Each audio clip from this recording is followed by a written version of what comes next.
So yun, magandang araw po sa inyong lahat mga buddy. What's up?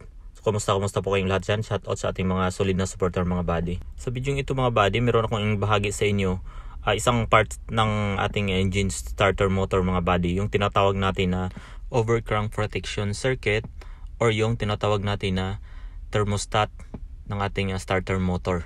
Bago po natin papatuloy yung video mga buddy, so kung bago ka pa lang dito sa aking channel, huwag pong kalimutang mag-share at mag-follow sa aking page para updated ka sa sunod kong video mga buddy. So anyway, dito continue natin mga buddy. So dito, ito po ay starter motor galing sa ating heavy truck Detroit engine DD13. Explain ko po muna sa inyo ang wiring connection nito bago tayo mapunta sa ating overcrank protection na circuit sensor. Itong starter na to mga buddy, meron siyang dalawang solenoid.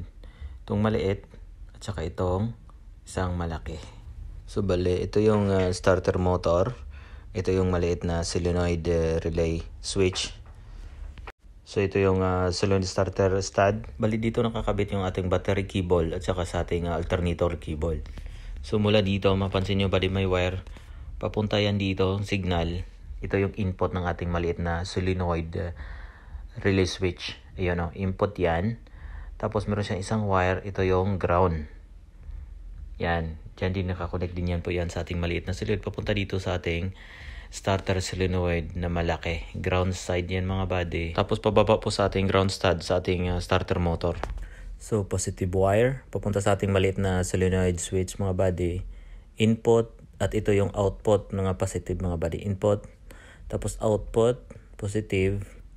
Tapos bababa siya dito sa ating malaki na solenoid starter. Yan. Tapos itong wire na malaki nakabaluktot, ito po yung output power papunta sa ating starter motor.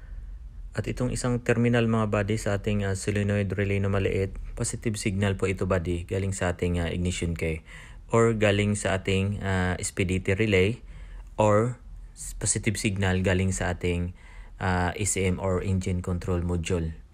So yun mga buddy, or ito ng mga buddy galing sa ating tinatawag natin na overcrank protection circuit or tinatawag natin na thermostat ng starter motor. So ito po yung tinatawag natin na overcrank protection circuit mga buddy.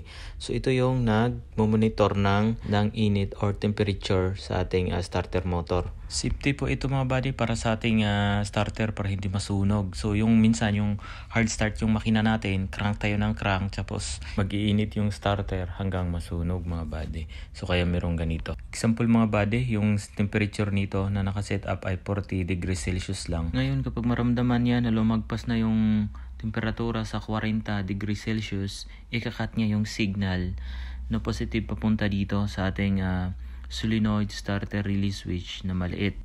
Itong terminal na to buddy, ito yung galing sa ating positive na signal galing sa ating ECM or sa ating thermostat yan or sa ignition key. So once buddy na i-sense niya na over temperature na yun or over sa 40 degree Celsius na yung temperatura mga buddy, ikakat niya yung signal, di ba, papunta sa ating solenoid or mag-send siya ng signal sa ating ECM or engine control module. So yun, mapansin nyo minsan merong lumalabas sa ating instrumental cluster na maghintay ng 2 o 3 segundo bago i-start ulit.